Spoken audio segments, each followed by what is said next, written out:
इस हॉल में माँ भी हैं, बुजुर्ग भी हैं, मेरे समवयस्क भी हैं, मेरे से ठीक पीछे वाले बच्चे भी हैं और बहुत छोटे बच्चे भी हैं। इसलिए बहुत जरूरी है कि राम की कहानी में परिवार का क्या महत्व है, राम की कहानी में इस संस्कार का क्या महत्व है, इस पर मैं चर्चा करूं।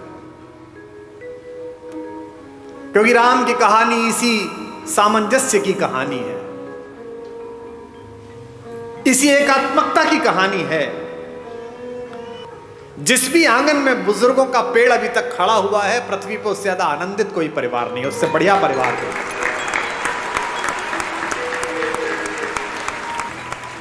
और परिवार को यह जानना जरूर है कि ये परिवार बचेंगे कैसे। परिवार में काम करने वाले लोग, साथ में व्यापार करने वाले लोग, गाड़ी चलाने वाला ड्राइवर, आपका माली, आपका मैनेजर, आपका कैशियर, इन पर भी लगाम रखनी है।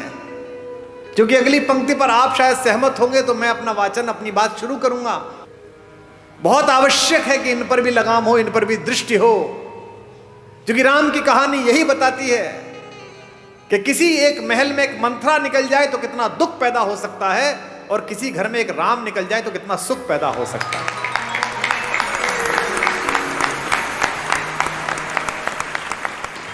दशरथ ने राम से यह तक कहा कि तेरी ये छोटी मां मुझसे गलत काम करा रही है बेटे, और तू इस समय सेनापति है, सारी सेनाओं का कंट्रोल तेरे हाथ में है, तू मुझे गिरफ्तार कर ले और मुझे जेल में डाल दे तो मेरा वचन भंग भी नहीं हुआ और तेरा राज्याभिषेक भी हो गया। मैं जेल में रह लूंगा लेकिन मैं तुझे निष्कासन नहीं दे सकता। लक्ष्मण कहते हैं राम से कि ये तीर, ये धनुष कंधे पे लटकाए घूमते हो, घर में अत्याचार हो रहा है, अनाचार हो रहा है, चुप बैठे हुए हो। कह रहे वलकल्ला, वनवास जाऊंगा, मैंने कैसे भाई की पूजा की, कैसे नायक हो। जब तुम कहते हो मेरे बड़े भैया कि मैं अत्याचार सहन नहीं करूंगा, तो अत्याचार तो यही हो रहा है घर में, तो तीर उठाते क्यों नहीं हो। तो राम ने कितनी अद्भुत बात कही। राम कहते किस पर तीर उठाऊं, इस मां पर बचपन में जिसका सपना देख के इसके पास आकर सोया हूं, इस पिता पर जिसने सुबह अपने बाल बनाते समय एक सफेद बाल देखा और उस बाल को देखकर गुरु वशिष्ठ के घर गए और कहा कि अब बस मेरा राज्य समाप्त हुआ, राम को दे दीजिए। या इस भरत पर पाप भी जिसकी सोच की सीमा के बाहर खड़ा होकर प्रणाम करता है कि यहां नहीं जा सकता। किस पर तीर चलाने के लिए बोलता है, बता। राम कहते हैं कि बता मुझे, मैं किसको मारकर पातक लूं, इन तीनों में से किसे मार दूं। और आज समस्या क्या है, मुझे माफ करेंगी हमारी भाभियां, रात को टीवी पे क्या देख रहे हो, एक घर में 3 बहुएं हैं, पूरी रात षड्यंत्र चल रहा है। छोटी वाली ने बड़ी वाली का ऐसा करा, बड़ी वाली ने इसका ऐसा। ये अचानक नहीं हो रहा है, ये क्या सोच रहे हो, आपकी कहानी चल रही है। कहानी तो रामायण की चली थी तो कर्फ्यू लग जाते थे। तुम्हारे हीरे मोती जा चुके, तुम्हारी विद्या जा चुकी, तुम्हारी सारी तकनीक जा चुकी, तुम्हारे लड़के जा चुके, सब जा चुके। तुम्हारे पास एक चीज बची है जिसे छीनने के लिए पागल है पश्चिम, और वो चीज है तुम्हारा परिवार, तुम्हारे संस्कार। अब इस पर डाका डालने की कोशिश है। कोई सीरीज देख लो, उसके 40 मिनट में एक बलात्कार होगा, एक हत्या होगी, एक संस्कृति और कला के ऊपर, भारतीय दर्शन के ऊपर गंदी गंदी गालियां होंगी। ये क्या है, ये धीमे धीमे आपके घरों तक जहर पहुंचाया जा रहा है। क्या दिखाया जा रहा है आपके सीरियल में, एक लड़का है घर में, वो लड़का चरित्रहीन भी है, वो जिससे उसका विवाह हुआ उसके बाद भी किसी से प्रेम में है, वो जिससे प्रेम हुआ उसके बाद तीसरे से भी किसी से प्रेम में है। उस परिवार की दोनों महिलाएं उससे विवाह कर चुकी हैं। आप में से किसी ने ऐसा घर कहीं देखा है? ये भारत के घर नहीं है, एक परिवार में भी ये संस्कार नहीं। लेकिन ये डालने की कोशिश की जा रही है कि ये सही है। तो हमारे परिवार के संस्कारों पर विषाणु का हमला है। आप समझिए ध्यान से, क्या घर ऐसे होते हैं जो दिखाए जा रहे हैं? उनको पता है कि आपके यहां आज भी ये स्थिति है कि अगर कोई भाई संकट में होगा तो दूसरा भाई आ जाएगा। इस नींव को तोड़ दिया अगर तो खेल अपने हाथ में है। अगर आपके मन में से संतोष हटा दिया जाए कि एक वलकल में रहकर भी मिथिला की राजकुमारी और अयोध्या की महारानी सीता 14 वर्ष काट देती है, तो आप बाजार में कैसे जाओगी? कलेजे पे हाथ रख के बताओ कलकत्ता वालों, जब 10 साल पहले इंटरनेट की शॉपिंग नहीं थी, परचून की दुकान पे जाते थे, उतना ही सामान लेके आते थे जितना आवश्यक था। पर्ची जाती थी ना, परचून वाला आपसे यह कहता था कि भाभी जी आधा किलो जीरे के साथ आधा किलो हल्दी और फालतू ले जाओ। आप कहते हल्दी रखी है, क्यों ले जाऊं? उतनी परचून पे सामान लिखिए, उतना ही सामान बनता था, उतना ही सामान आता था। अब मॉल में जाते हो, बाजार सामने है, ये भी डाल दे, ये भी डाल दे, ये भी डाल दे, उसकी आवश्यकता नहीं है, फिर भी डाल दे। ये पोछे नए तरीके के आए हैं, ये सामान उठाने के चमचे नए तरीके के आए हैं, ये तवे नए तरीके के आए हैं। लकड़ी के तवे बेच दिए लोगों ने, जो लकड़ी खुद ही जल जाएगी, कि सब ये बहुत अच्छे होते हैं। तवे ले आए, आप यूज नहीं करे आपने। अच्छा छोड़ो, अब आपने मॉल जाना भी बंद कर दिया, तो उसने कहा अरे ये तो ग्राहक फंस ही नहीं रहा, कुमार विश्वास तो घर बैठ गया, तो आ ही नहीं रहा, तो उन्होंने मोबाइल पे दे दिया, बोले यहीं देख बाजार। बाजार सामने, ये मुस्कुराते हुए चेहरे पर अच्छी सी शर्ट। मेरी हाइट कितनी? 5'11" है ना? मेरा साइज कितना, मेरा वजन कितना, और वो पहन किसने रखी है?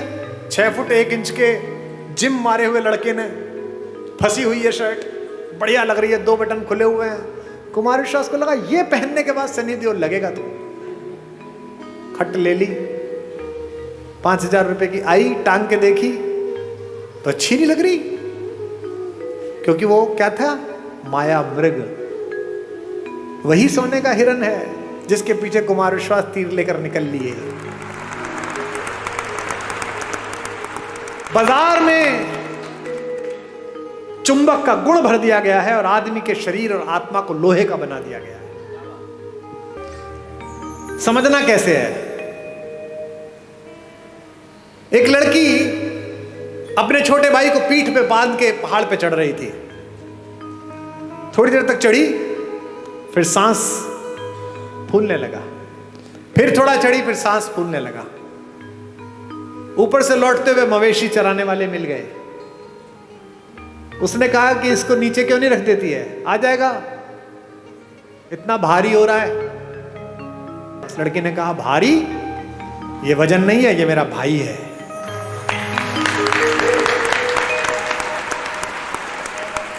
एक व्यापारी सोने की अशर्फियां पीठ पर बांधे हुए पहाड़ पर चढ़ रहा था। उसी पहाड़ पर सोने की अशर्फियां भारी थी, चढ़ने लगा, सांस फूलने लगा, और चढ़ा, सांस फूलने लगा। एक जगह ऐसी आ गई कि या तो इसे फेंकना पड़ेगा या कुछ करना पड़ेगा। ऊपर से वही गडरिया वापस लौट रहे थे। उन्होंने उस सेठ से कहा कि ये जो पीठ पे बांध रखा है, इसे छोड़ क्यों नहीं देता, जान बच जाएगी, ऊपर पहुंच जाएगा। सेठ ने कहा छोड़ कैसे दूं, मेरा भाई थोड़ी है, ये तो पैसे हैं। अब आपको तय करना है कि आपको वो वाली बहन बनना है, वो सेठ वाला भाई बनना है। एक राम है जो जंगल में घूमते हुए सुग्रीव को भी भाई बना लेते हैं, हनुमान को भी कहते हैं तुम मोहि प्रिय ही भरत सम भाई। और एक रावण है जो अपने सगे भाई विभीषण को भी लात मार के बाहर भगा देता है। इस कहानी में केवल यही सीखते चलना, इसके पास क्या था, इसके पास क्या था, अपनी तुलना करना, फिर देखना रावण की तरफ खड़े हो कि राम की तरफ खड़े हो। और कितने भी बुद्धिमान हो, कितने भी अकलमंद हो, रावण से अकलमंद नहीं हो सकते। उसके 10 सिर थे, 10 सिर का मतलब सिर लगे हुए नहीं थे, 10 लोगों के बराबर की IQ थी। आपके घरों में कई बहुएं होती ना, जिनके बारे में सास कहती हैं कि इसके 4 हाथ हैं, इधर चाय रखती है, इधर सब्जी काटती है, इधर ये करती है। और कई बहुएं ऐसी होती है 2 हाथ होने के बाद भी एक भी नहीं होता। अलग अलग तरह की होती हैं। 4 हाथ का मतलब 4 हाथ थोड़ी है, 4 हाथ का मतलब खटाखट काम करती है, ऐसी बहू होती है। तो रावण के 10 सिर ऐसे नहीं थे कि लगे हुए थे जो उन्होंने रामलीला में दिखा दिए। रावण के पास 10 लोगों की आईक्यू थी। वो पुलस्त मुनि का नाती था। संस्कृत का और आयुर्वेद का और विमान शास्त्र का और रसायन विज्ञान का अद्भुत विद्यार्थी था। भगवान शंकर जिसके गुरु हो, जिसने शिव तांडव स्तोत्र जैसी बड़ी रचना को लिखा हो, वो उसको घर में घुस के एक तपस्वी ने मार दिया। क्यों? क्योंकि प्रवृत्ति की बात थी, प्राप्त और पर्याप्त के बीच का अंतर था। राम को त्रैलोक्य में सौंदर्य के पहले 5-10 नाम में आने वाली रावण की अनित्य सुंदरी बहन सूपनखा प्रस्ताव देती है कि जंगल है, कौन देखेगा, मुझसे प्रेम कर ले, विवाह कर ले, और ये तो वैसे भी बिना मां बाप के तेरे साथ आई है, तो सब निभा लेगी। राम कहते हैं माता मेरा विवाह हो चुका। लक्ष्मण से कहती है, लक्ष्मण भी यही करते हैं। गुस्से में सीता को हानि पहुंचाने की कोशिश करती है और ऐसे में अस्त्र उठता है और उसकी नाक पर चोट लग जाती है, जो रावण के गुस्से का कारण बनी है। ये राम है जो जंगल में भी मिले हुए इस अश्लील, अशालीन, असंस्कारी, अपारिवारिक अवसर को ठुकरा देते हैं। और एक रावण है जो पंचकन्याओं में पूजित माता मंदोदरी का पति होने के बावजूद भी सिर्फ इतना सुनकर कि जंगल में 2 लोग घूम रहे हैं, उनकी बीवी बहुत अच्छी है, उसके पीछे लग जाता है। इसीलिए उसके कुल वंश का नाश होता है, सारी पीढ़ियां ध्वस्त हो जाती हैं, सब लोग समाप्त हो जाते हैं। मैं केवल ये सोचता हूं कि अगर मेरे बोलने से 10 लोग, 20 लोग, 50 लोग, 100 लोग भी गुणात्मक परिवर्तन जीवन में हो जाए तो बढ़िया बात हो जाएगी। एक सज्जन ने मुझे चिट्ठी लिख कर दी, ऐसे ही जैसे ये चिट्ठी आई है कि साहब वो मैं कल आया था, आपने राम और भरत के प्रेम के विषय में बताया, और मेरे सगे भाई साहब जो है वह हिम्मतनगर गुजरात में रहते हैं, और मेरा उनसे 25-30 साल से संपत्ति विवाद चल रहा है। ना मैं उनके बच्चों की शादी में गया, ना वो मेरे शादी में आए, पर कल रात सुन के मैं बहुत रोया। अब कल जब आपका कार्यक्रम समाप्त हो जाएगा तो मैंने दोनों बेटों को, बहुओं को लेकर मैं जा रहा हूं हिम्मतनगर, और संपत्ति के और अदालत के सारे कागज लेकर उनके चरणों में रख दूंगा और कह दूंगा भैया जो आप जाने करिए, बस मुझे माफ कर दीजिए, मुझे चरणों में स्थान दीजिए। मुझे लगता है कि यही आपका पारिश्रमिक है, यही आपका प्रतिफल है। जिस समय आप दूसरे में ईश्वर देखना प्रारंभ कर देंगे, उस समय ईर्ष्या, कुंठा, बेईमानी, दुष्टताएं सबका विलोप हो जाएगा। और ये पृथ्वी इसीलिए बची हुई है अभी तक भी कि इसमें अच्छे लोगों का प्रतिशत ज्यादा है, बुरे लोगों का प्रतिशत कम है। हमारे एक शायर का शेर है कि दुनिया नफरतों की आखिरी स्टेज पर है, इलाज इसका मोहब्बत के सिवा कुछ भी नहीं। ये दोनों भाई थे, यूक्रेन और रूस, एक दूसरे के खून के प्यासे हैं, निरपराध लोगों को मार रहे हैं। और मरवा कौन रहा है? वो बाहर बैठा हुआ एक आदमी, वो यूक्रेन से कह रहा चिंता मत करना, हथियार कितने में मिलेंगे तू जारी रख। ऐसे बहुत लोग मिलेंगे आपके परिवार में बाहर खड़े हुए, जो आपके बच्चों को, आपकी बेटियों को, आपके बेटों को आपको सिखाएंगे कि घर में लड़ाई है, जारी रख, मैं तेरे साथ खड़ा हूं। वो अपने साथ खड़े, आपके साथ नहीं खड़े हुए। जो भी व्यक्ति ऐसी बात करता मिले कि चिंता मत करना, मैं तेरे साथ खड़ा हूं, अपने भाई के खिलाफ हो जा, बहन के खिलाफ हो जा, मां के खिलाफ हो जा, समझना कि वो आपके साथ नहीं खड़ा है। तो ध्यान रखना, आपकी पारिवारिक शांति में तब तक सफलता बनी हुई है जब तक बाहर खड़ा हुआ एक आदमी जो आपको बहकाता है, आप उसकी चपेट में नहीं आ रहे। परिवार के बाहर खड़ा हुआ कोई भी आदमी परिवार के किसी व्यक्ति के खिलाफ भड़काए तो समझ लेना मंथरा द्वार तक आ गई है। अब आपको तय करना है कि अयोध्या बचानी है कि नहीं बचानी। क्योंकि जो आपके साथ खड़ा है वो कह रहा है कोई बात नहीं, थोड़ा नुकसान फायदा चलता रहता है। राम से सब छिना लेकिन सब मिला। इसीलिए मैं बार बार अपने सत्र में एक बात कहता हूं, महत्वाकांक्षा खूब रखिए, लालच शून्य रखिए। ये जो आपके पास है इसे जब तक पर्याप्त मानते रहोगे तब तक खुश रहोगे। जिस दिन दूसरे के पास जो है उसको प्राप्त करने की कोशिश करोगे, उस दिन कष्ट में आ जाओगे।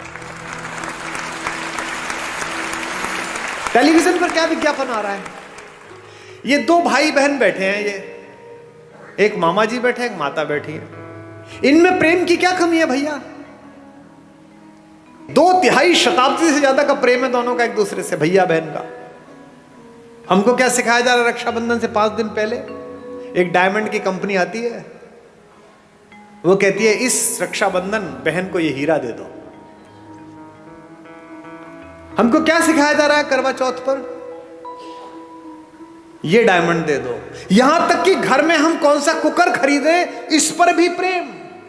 जो बीवी से करे प्यार, वो इस फला कुकर से कैसे करे इनकार?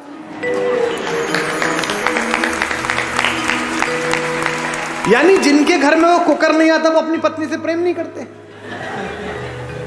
मेरे घर में शुरू में कुकर नहीं था, तो मेरे पिता ने मेरी मां से प्रेम नहीं किया।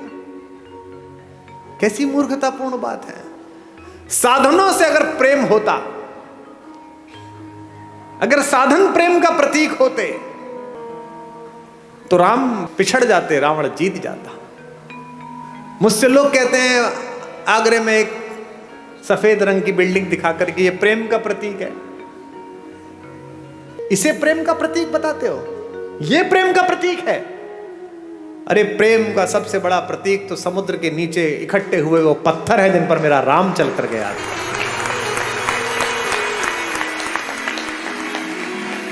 राम ने कहा है ऐसी की तैसी इस पर्वत की, ऐसी की तैसी इस समुद्र की। अगर मेरी प्रेमिका, मेरी पत्नी के बीच में कोई आया है तो 7 समंदर पार छुपाओ, उसके घर में जाके मारूंगा। ये प्रेम है, इसे प्यार कहते हैं। प्रेम साधन पर कैसे निर्भर हो गया? महिलाएं एक दूसरे से पूछती हैं इस बार करवा चौथ पे क्या दिलाया, इस बार एनिवर्सरी पे क्या दिलाया। नहीं, उपहार देने चाहिए, लेने चाहिए, अच्छी बात है, पर इससे प्रेम कैसे जस्टिफाई हो रहा है? कोई ज्योतिषी बता सकता है कि इस वाली शादी में इतने कैरेट का हीरा दे दो, इसके बाद तलाक नहीं होगा? बता सकता है? नहीं बता सकता। लेकिन अगर माओ ने बेटियों में संस्कार डाले हों कि जिस घर जा रही हो उस घर में जो मां है वो भी मां ही है, अगर पिताओं ने पुत्रों में संस्कार डाले हों कि जिसकी बेटी इस घर में आ रही है उसका उतना ही अधिकार है जितना तेरा इस घर पर अधिकार है, तो हीरे की जरूरत ही नहीं है, घर ही अयोध्या बन जाएगा। अनुभव की मान्यता है। जिन परिवारों में अनुभव का सम्मान नहीं है उन परिवारों में प्रगति नहीं है। दिस इज माई लाइफ कहने वाले जो लोग हैं ना, जो छोटे बच्चे हैं, उनको ये जानना चाहिए कि अनुभव के सम्मान से ही बहुत सारी चीजें आती हैं। अनुभव से ही अगर सारे वानर युवा होते और एक जामवंत ना होता तो राम सीता तक पहुंच जाते। सब तो समुद्र के किनारे खड़े होकर ये सोच रहे थे यार मैं 40 किलोमीटर जा सकता हूं, मैं 5 किलोमीटर जा सकता हूं, कूद चेक कर रहे थे। जामवंत थे, उन्हें पता था कि ये हनुमान जा सकता है, लेकिन ये भूल गया है, इसको शाप मिला है। लेकिन कोई याद दिलाएगा तो याद आ जाएगा। तो हनुमान के कंधे पर हाथ रखकर बुजुर्ग जामवंत ने क्या कहा? का चुप साध रहे बलवाना, तू क्या चुप बैठा हुआ है, तू तो पार कर ही सकता है। और हनुमान ने मार दी उछाल और चले गए परली पार। इसलिए हर घर में एक जामवंत जरूरी है, एक बुजुर्ग जरूरी है कि जब तुम थक जाओ तो तुम्हारे कंधे पर हाथ रखकर कह सके क्या चिंता करता है बेटा, मार उछाल। एक जामवंत सबके घर में जरूरी है। और हम इन जामवंतों को सोचते हैं कि ये तो बूढ़े हो गए, ये क्या बताएंगे। मेरे पिता 86 वर्ष के हैं, वो फोन करते हैं तो मैं बिल्कुल एकदम सतर्क होकर उनसे बात करता हूं। उनका नाम भी सेव कर रखा है, रॉयल टाइगर। तुरंत डर के फोन उठाते हैं। मेरी बेटियां हंसती हैं कि बोलो, बहुत बड़े ज्ञानी बनते हो, किसी को कुछ भी समझते नहीं हो। अब देखो, मैं जानता हूं 87 वर्ष का एक बुजुर्ग आदमी मेरा कुछ नहीं बिगाड़ सकता अगर मैं अभद्रता करूं, वो भी जानते हैं। लेकिन मैं उनके आदर के अतिरिक्त मेरा लोभ ये भी है कि मेरी बेटियां ये सीख जाएं, ताकि मैं जब 87 वर्ष का हूं तो मेरी बात को वो गंभीरता से सुने कि बाप का फोन आया। यदि चाहते हो कि तुम्हारा बेटा तुम्हारा आदर करे तो अपने पिता का आदर करना शुरू कर दो। यदि चाहते हो कि तुम्हारे बेटियां दूसरे घरों में जो गई हैं उनको स्नेह मिले तो अपनी बहुओं को स्नेह देना शुरू कर दो। यह संभव नहीं है कि तुम दूसरे की बेटी को स्नेह नहीं दोगे और अपनी बेटी के लिए स्नेह का मांग करोगे। यह सब वाइस वर्सा है, यह भी ईश्वर ने तय किया है। और शेष रघुनाथ पर छोड़ दो, शेष भगवान पर छोड़ दो, क्योंकि अगर वो साथ हैं तो फिर किस बात की चिंता।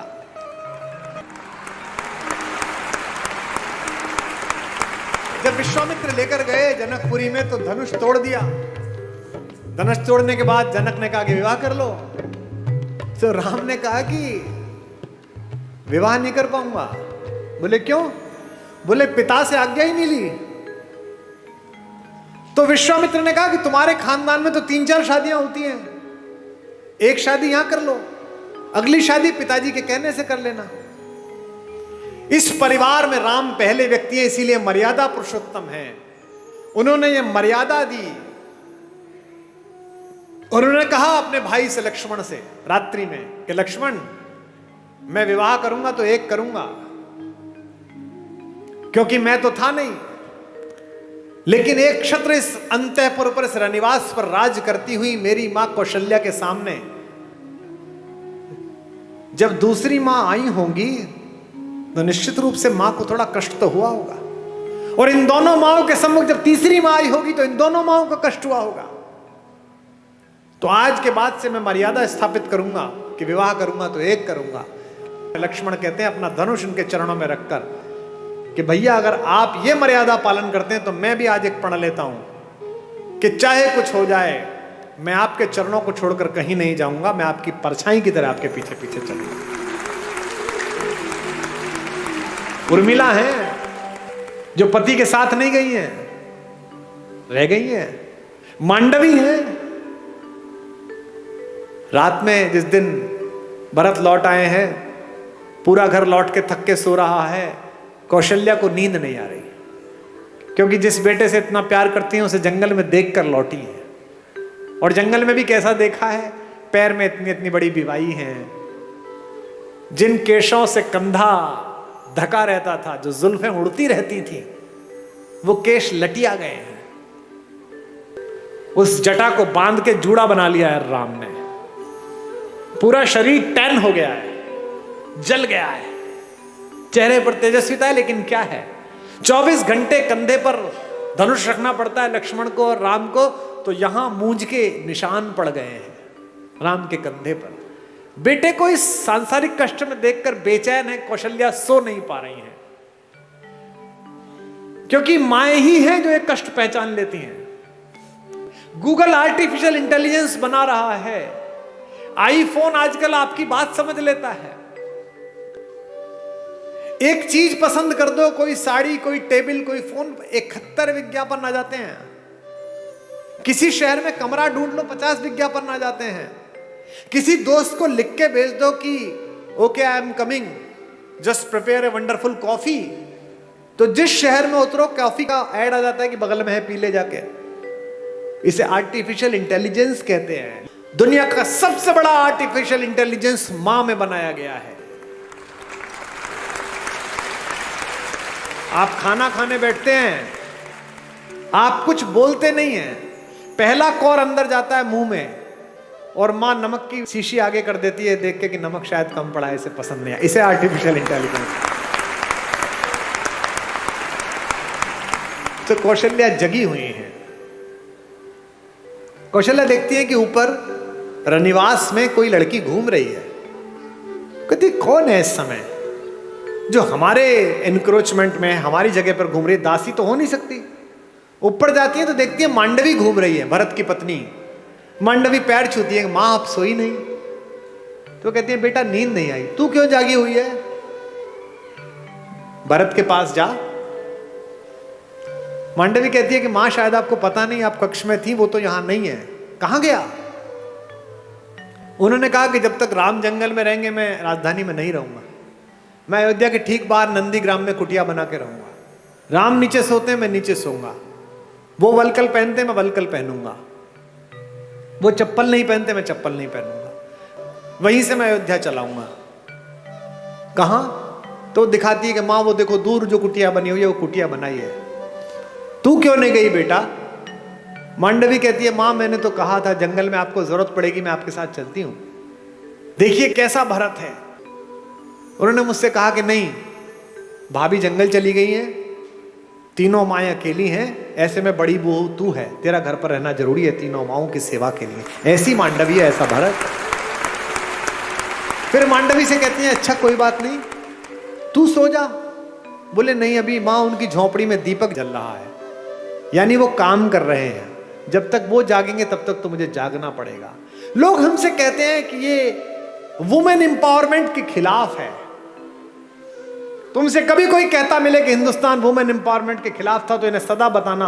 आज से 1000 साल पुरानी कोई मूर्ति निकाल के ले आओ हिंदू देवी देवताओं की, सब में उनकी पत्नियां उनके बगल में खड़ी हुई हैं। ऐसा कोई देवता नहीं मिलेगा जो अपनी पत्नी के बिना खड़ा। हिंदुस्तान के देवताओं के नाम क्या है? भारत के देवताओं के क्या नाम है? सीता राम। कभी सुना राम सीता? आपने कभी सुना राम सीता का मंदिर है? सीताराम का मंदिर है। आगे राधा कृष्ण। आपने सुना वृंदावन में कृष्ण राधा का मंदिर? नहीं, राधा कृष्ण। हमारे सारे देवी देवताओं में पहले पत्नी का नाम है नमः पार्वती पतये। पार्वती पति को प्रणाम है। हमारे यहां पहले देवियों के स्थान है, बाद में देवता आते हैं। दुनिया की पहली जज भारत की महिला हुई।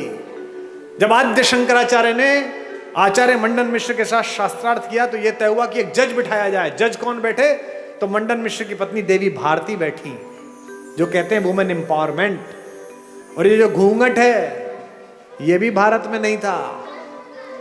ये तो जब इन्वेजन आया तब उन आतंकवादियों से बचाने के लिए कहा गया महिलाएं घूंघट कर लें ताकि ये लूटमार ना कर पाए ज्यादा। आपने आज तक भी पार्वती जी, सीता जी कभी आपने घूंघट में देखी? 1000 साल 1500 साल पुरानी मूर्तियां ले आओ, सामान्य रूप से एक साड़ी पहन रखी है, कंचुकी पहन रखा है, नीचे पहन रखा है और आभूषण पहन रखे हैं, और हमारी माता तैयार है। दुनिया की सबसे शक्तिशाली महिला अवधारणा हमारे यहां है। रावण अपने महल में आकर बहुत रोता है, जोर जोर से रोता है। मंदोदरी ने पूछा कि क्यों रोते हो? अब तो उठा लाए उसे। बोले उठाकर भी बेकार, वो मुझसे प्रेम की दृष्टि ही नहीं डालती मुझे। पत्नियां कैसी भी हो पति का दुख नहीं सह पाती, और मंदोदरी तो पंचकन्याओं में से एक पूजित है हमारी माता। माता मंदोदरी ने कहा कि अच्छा बात तो दुष्टतापूर्ण है, पर तुम्हें कष्ट ना हो इसके लिए तुम्हें एक सलाह दे रही हूं। तुम तो मायावी हो, एक काम करो, कल राम का रूप बना के उसके सामने जाना, वो राम समझ के तुम्हें प्रेम कर लेगी। इस पर रावण और फूट फूट कर रोने लगा। उसने कहा अब क्या हुआ? बोले ये प्रयास 4-5 बार कर चुका हूं, पर जैसे ही राम का रूप धारण करता हूं मुझे तुम्हारे अतिरिक्त दुनिया की प्रत्येक स्त्री अपनी बहन दिखाई देने लगती है, अपनी मां दिखाई देती है। तो राम कैसे नजर आते हैं अगर आपकी दृष्टि में उतरते हैं? उनके चरणों में ही सुख के चारों धाम नजर आते हैं। उनके चरणों में ही सुख के चारों धाम नजर आते हैं। भावनाओं के और भक्ति के सब आयाम नजर आते हैं। भावनाओं के और भक्ति के सब आयाम नजर आते हैं। मन के चित्रकूट से लेकर आशाओं की अवधपुरी तक, मन के चित्रकूट से लेकर आशाओं की अवधपुरी तक, जिधर नजर जाती है मुझको, जिधर नजर जाती है मुझको, केवल राम नजर आते हैं। जिधर नजर जाती है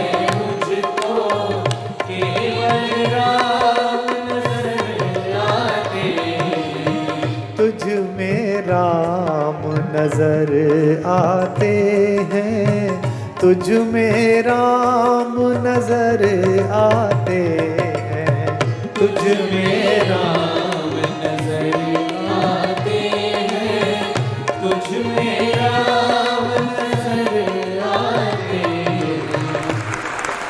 अच्छा, ये बच्चियां बैठी हैं, इनकी जब शादी होती है तो एंगेजमेंट रिंग कितनी महंगी बनती है।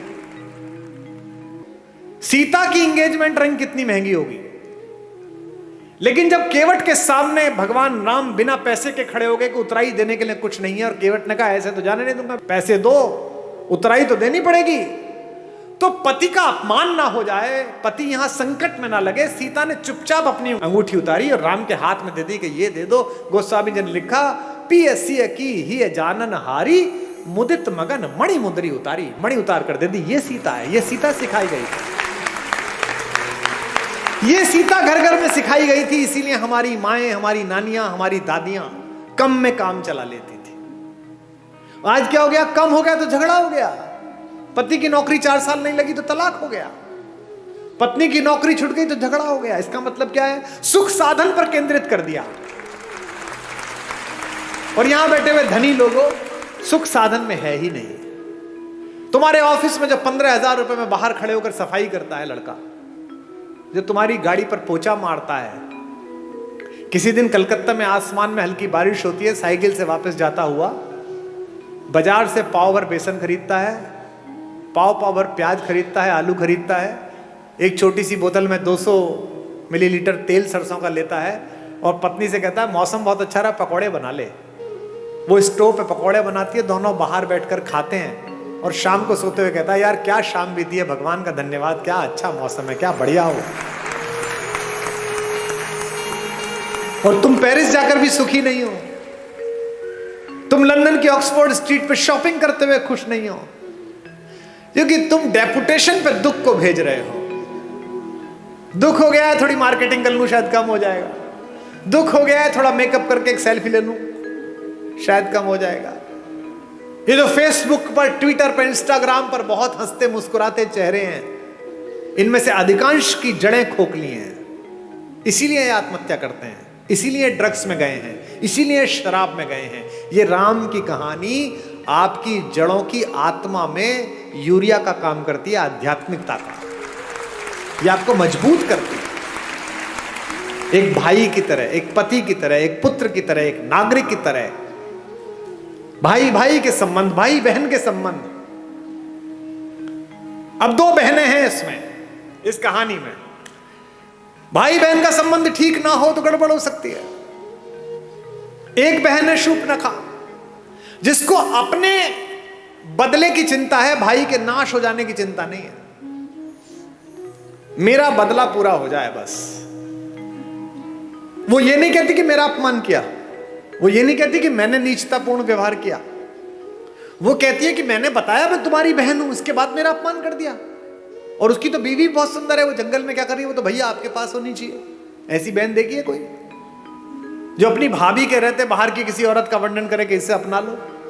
इसका मतलब वो बहन ही दुष्ट है, उसने अपने भाई का नाश करा दिया। एक सीता है, सीता का भी एक भाई है, आपको पता है?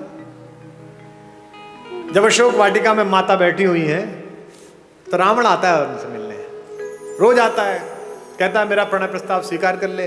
क्या उस तपस्वी के पीछे पड़ी रहेगी, वो तो जंगली है, मैं मार दूंगा उसे, खत्म हो जाएगा, वो कुछ नहीं कर पाएगा, तुझे ले नहीं जाएगा। माता पूरी सात्विकता के साथ बैठी है। एक दिन कहता है कि देख मेरी बात मान ले, अन्यथा मैं बलपूर्वक तुझे उठा लूंगा यहां से।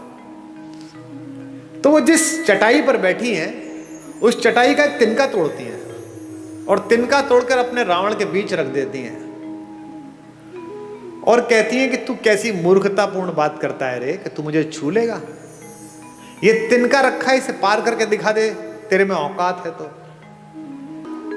एक वैज्ञानिक सोच वाली युवती ने मुझसे पूछा कि क्या कुमार विश्वास जी आप भी कैसी पोंगा पंडितों वाली मूर्खतापूर्ण बातों की समर्थन करते हो? जो कैलाश पर्वत को उठा लेता हो तो तिनका नहीं उठा पाएगा। ऐसा क्या सीता में मनोबल आ गया तिनके को देख? अब मैं जो बात कह रहा हूं उसको बहनें सुने। एक लड़की अपने पति के साथ भी इतना सुरक्षित अनुभव नहीं करती इतना भाई के साथ करती है। क्यों? सीता भूमि से पैदा हुई है। सीता का नाम है भूमिजा, और तिनका भूमि से पैदा हुआ है। संस्कृत में उसे कहते हैं भूमिज। वो तिनका नहीं है, वो सीता का भाई है। सीता कहती है मेरे इस भाई से निपट ले, पति से तो बाद में निपटना, वो तो बाद में आ जाएगा, पहले इस भाई से निपट।